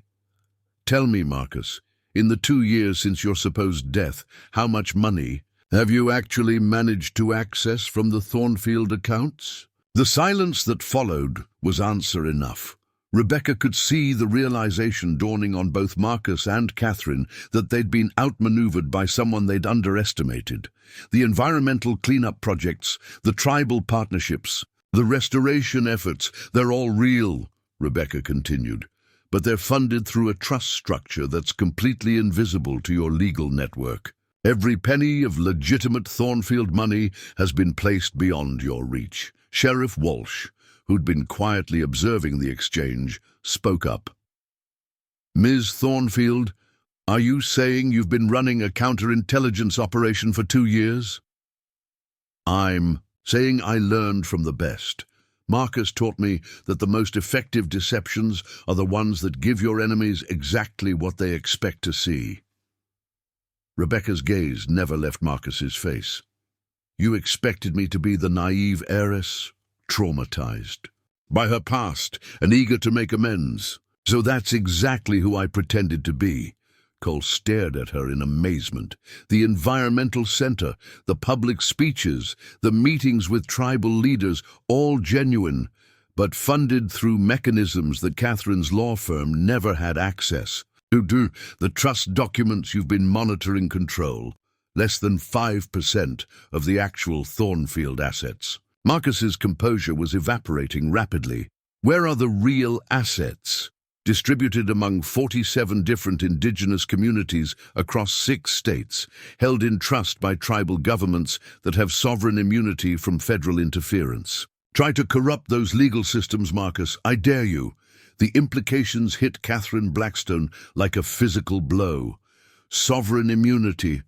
That means federal courts have no jurisdiction. Exactly. The real environmental restoration is being managed by the people who were most harmed by Thornfield Mining's operations. And unlike your corrupt federal system, tribal justice doesn't have a price tag. Marcus began pacing the small office, his carefully maintained facade crumbling. You've been planning this since you surfaced at that ranch. I've been planning this since I was 23 years old and realized that running away wasn't going to solve anything. Every year I spent in hiding, I was studying, learning, preparing for the day when I'd have to face you again. The ranch hand persona, the lost memory, the gradual recovery, all calculated to make you believe you were in control while I gathered intelligence about your network.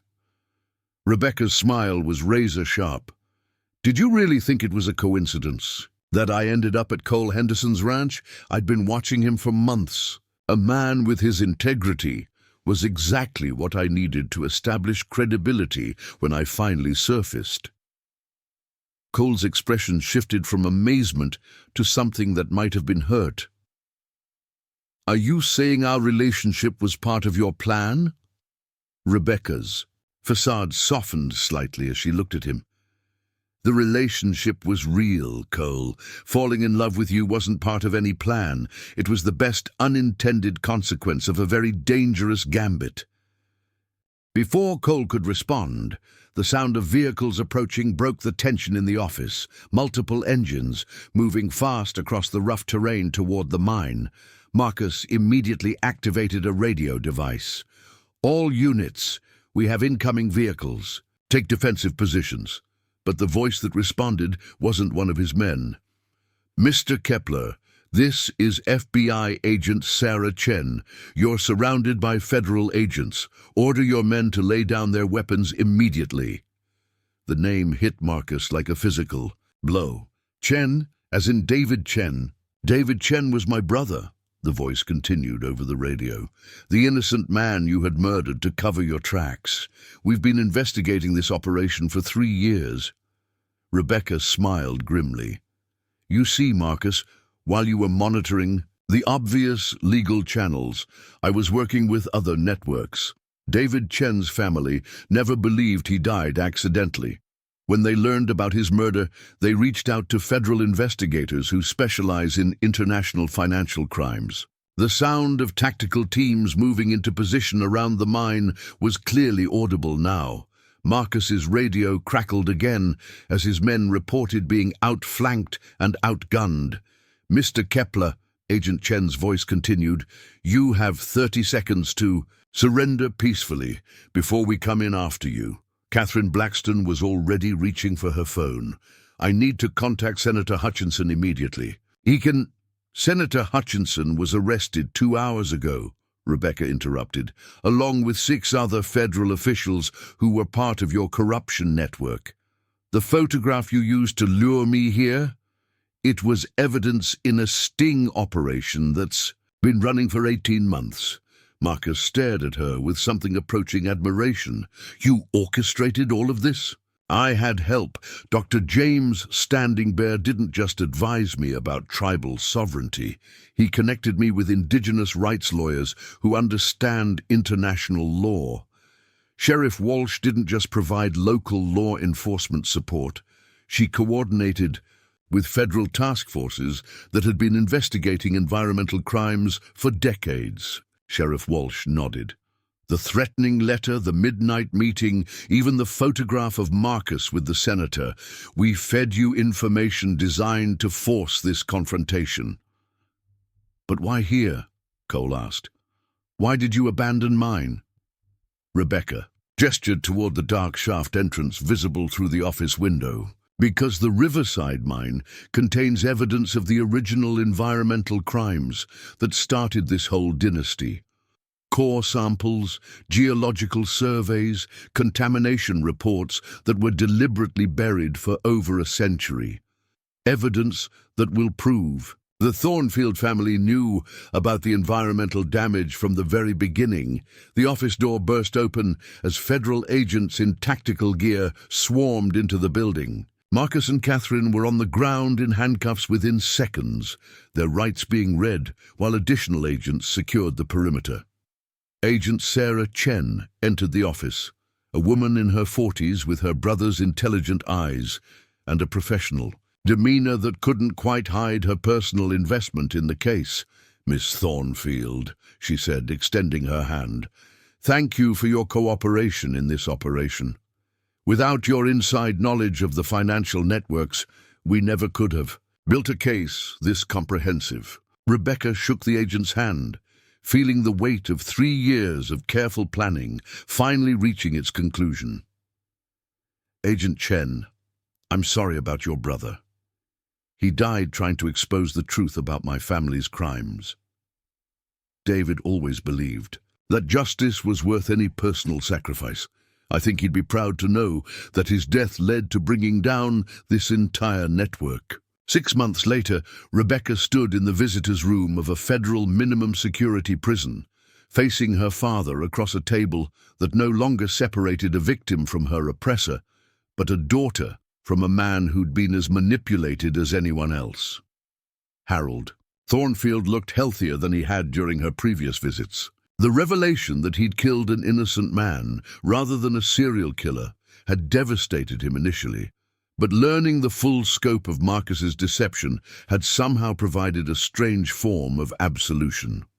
"The parole hearing went well," Rebecca reported, Given the circumstances of David Chen's death and your cooperation with the federal investigation, the board is recommending early release for time served. Harold's smile was cautious but genuine. And Marcus? Life without parole. The federal prosecutors were able to prove 12 murders across 6 states, plus the financial crimes, environmental violations, and corruption charges. He'll die in prison. Good. Harold's voice carried a finality that Rebecca had never heard before. What about environmental restoration? Ahead of schedule and under budget. Turns out that when you remove corrupt contractors and political interference, cleanup projects become remarkably efficient. Rebecca pulled out a tablet and showed him photographs of the restoration sites. The tribal-managed projects are exceeding all expectations. Harold studied the images of restored rivers, replanted forests, and communities that were thriving instead of merely surviving. "Your mother would be so proud," he said quietly. "I think she'd be proud of both of us. You found the courage to stop enabling evil, even when it meant sacrificing everything you'd built, and you found the courage to fight back instead of just running away." They sat in comfortable silence for a moment, watching other families navigate their own complicated relationships across similar tables. The federal prison housed white-collar criminals rather than violent offenders, and the atmosphere was more subdued than threatening. "Rebecca," Harold said eventually, "there's something I need to ask you. The ranch, your life with Cole, was any of that real? Or was it all part of the operation against Marcus?" The question was fair, but painful. The operation was real, but so was everything else. I did plan to surface at Cole's ranch because I'd researched his background and knew he was someone I could trust. But falling in love with him, building a life there, finding peace for the first time in 30 years, none of that was calculated. And now? Rebecca smiled, thinking of the simple gold band on her left hand. "Now we're married, the ranch is thriving, and we're talking about starting a family. The operation is over, but the life we built together is just beginning. Children, someday. But first we want to travel, to see some of the communities that are benefiting from the restoration projects. Cole's never been outside Montana, and I want to show him how big the world is beyond mining and ranching." Harold nodded thoughtfully. "He's a good man. I could see that even during the worst of the crisis. He's the best man I've ever known. Patient, honest, brave enough to stand up to people like Marcus without losing his fundamental decency. The kind of man your mother would have chosen for you. The kind of man I chose for myself, which is more important." As visiting hours ended and they prepared to part, Harold reached across the table to squeeze his daughter's hand. "Rebecca, I know I don't have the right to ask for forgiveness." "You already have it," she interrupted. "Not because you deserve it, but because carrying anger is exhausting, and I'd rather spend my energy building something better than tearing down something that's already destroyed. Thank you. Thank yourself. You could have chosen to protect the legacy instead of protecting me. That choice matters more than all the mistakes that came before it." The drive back to the Double H Ranch took Rebecca through the heart of Montana's restored landscapes. Where once there had been scarred hillsides and poisoned streams, now there were functioning ecosystems that would support wildlife and communities for generations. She pulled over at a scenic overlook, where a newly constructed memorial honored the victims of environmental crimes, workers who died from chemical exposure, families displaced by contaminated water, communities whose traditional ways of life had been destroyed by extraction industries. Cole was waiting for her there, as he'd promised he would be. He stood beside their truck, gazing out at the valley below, where a restored river ran clear and clean for the first time in over a century. "How did it go?" he asked as she joined. "Him? He'll be home within a year. And Cole? He asked about you specifically, wanted to make sure I was treating you right." Cole chuckled. Former mining baron worried about his daughter's choice in husbands. "There's irony for you." Former mining baron who spent 2 years in prison, learning that family is more important than business. There's growth for you. They stood together in comfortable silence, watching eagles circle above the restored ecosystem below. The memorial behind them bore the names of hundreds of victims, but it also carried a message of hope. Dedication alone is insufficient. Action informed by love creates lasting change. Rebecca, Cole said eventually, do you ever regret it? The complexity, the danger, the years of deception it took to bring Marcus down? She considered the question seriously. I regret that it was necessary. I regret that so many people suffered while he was free. But I don't regret fighting back. And I don't regret the life we've built together. Even knowing that I was part of your plan from the beginning, Rebecca turned to face him fully. Cole Henderson, you were never part of any plan. You were the unplanned miracle that made everything else worthwhile. As they drove home together, past pastures where cattle grazed on grass that grew from truly clean soil, Rebecca reflected on the strange journey that had brought her to this moment. She'd started as a woman buried in snow, with no name and no past. She'd become an environmental activist, a master of deception, and finally, simply a person who'd learned that redemption wasn't about erasing the past, but about choosing to build a better future. The woman found buried in snow near Cole Henderson's barn had stunned the entire county with her true identity. But more importantly, she'd proven that even the most powerful corruption could be defeated by patience, intelligence, and the willingness to sacrifice everything for justice. The Thornfield name would live on, but not as a symbol of environmental destruction. Instead, it would represent the possibility of transformation, the power of indigenous sovereignty, and the truth that love, for people, for land, for justice itself, was stronger than any empire built on greed and fear. In the end, Rebecca Thornfield had found her way home, not to a place but to a principle, that those who inherit damage have the responsibility to heal it, and that healing is always possible for those brave enough to begin. 5 years after the woman with no name was found buried in snow, Rebecca Henderson stood at the podium of the United Nations Environmental Council in Geneva, addressing delegates from around the world about indigenous-led environmental restoration. The former heiress who'd once run from her legacy now carried it with pride, not as inherited wealth, but as earned wisdom. Environmental justice cannot be achieved through top-down mandates, she told the Assembly. True restoration requires returning power to the communities who understand the land most intimately, those who never forgot that we are stewards, not owners. In the audience sat Dr. James Standing Bear, now director of the International Indigenous Environmental Alliance, and Agent Sarah Chen, who transitioned from criminal investigation to environmental law enforcement. Both had become more than allies. They were family, bound by shared purpose rather than blood. Back in Montana, Cole watched the live stream from the ranch office, their 18-month-old daughter Emma sleeping in his arms. The little girl had her mother's dark eyes and stubborn determination, traits that would serve her well in a world still full of fights worth fighting. The Double H had become something unprecedented, a working ranch that also served as a research station for sustainable agriculture, a conference center for environmental lawyers, and a training ground for young activists learning that real change required both idealism and practical skills.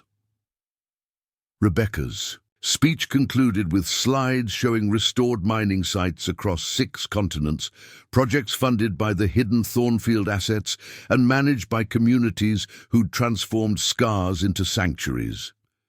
The applause was sustained and genuine, recognition that transformation was possible even for the most damaged landscapes.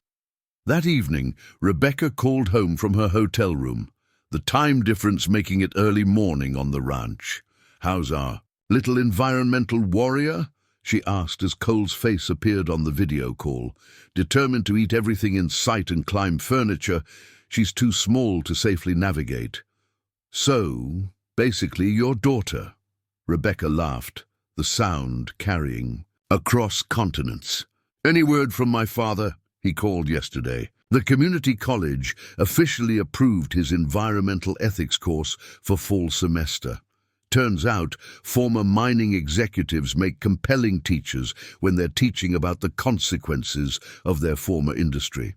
Harold Thornfield's transition from prisoner to professor had surprised everyone, including himself.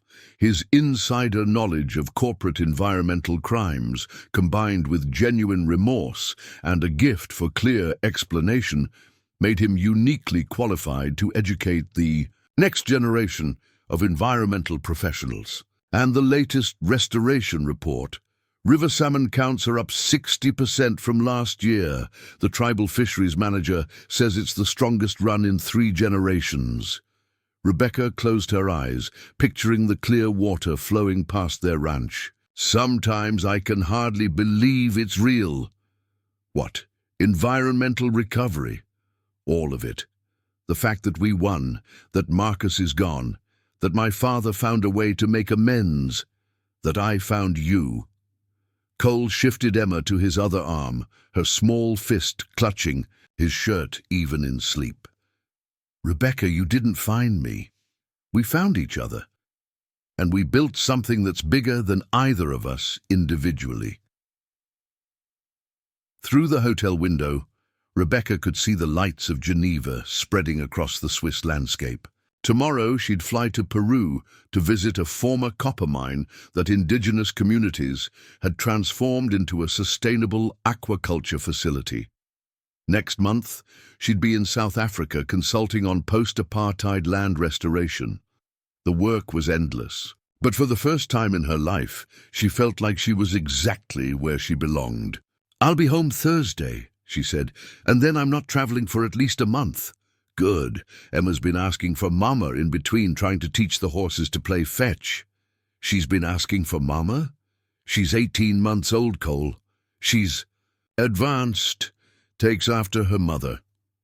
After ending the call, Rebecca stood at the window thinking about the journey that had brought her to this moment.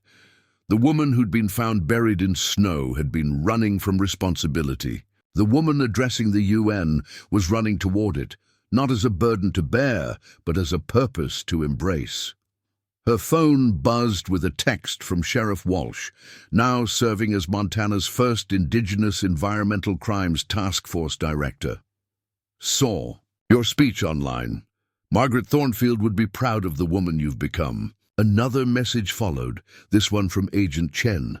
3 more countries are requesting consultation on the Montana model. Your tribal sovereignty approach is changing international environmental law. But it was the final message that made Rebecca smile. From Cole. Emma's first word wasn't Mama or Dada, it was justice. I'm not even surprised. The next morning, as Rebecca's plane lifted off from Geneva, she reflected on how completely her understanding of home had transformed. Once home had been a mansion that felt like a prison. Then it had been a ranch that represented escape. Now, home was wherever the work of healing continued, whether that was a restored Montana Valley, a UN conference room, or simply a kitchen. Table where she and Cole planned tomorrow's projects while their daughter played at their feet. The Thornfield name had completed its transformation. No longer synonymous with environmental destruction, it now represented something unprecedented, the possibility that even the most corrupted legacies could be redeemed through courage, persistence, and the willingness to prioritize justice over comfort. As Montana's landscape passed beneath the aircraft, Rebecca could see the evidence of that transformation spread across the state. Clear rivers, replanted forests, thriving communities that had reclaimed their traditional relationships with the land. The scars were still visible, but they were healing, surrounded by new growth that was stronger for having overcome damage. The woman found buried in snow had indeed stunned the entire county with her true identity. But her real legacy wasn't The revelation of who she'd been. It was the demonstration of who anyone could become when they chose to transform inherited damage into purposeful healing. Rebecca closed her eyes and settled in for the long flight home, carrying within her the knowledge that the work would continue, that the healing would spread, and that love, for people, for land, for justice itself, had proven stronger than a century of greed and fear. In the end, that was the most stunning revelation of all. Up next, you've got two more standout stories right on your screen. If this one hits the mark, you won't want to pass these up. Just click and check them out. And don't forget to subscribe and turn on the notification bell so you don't miss any upload from us.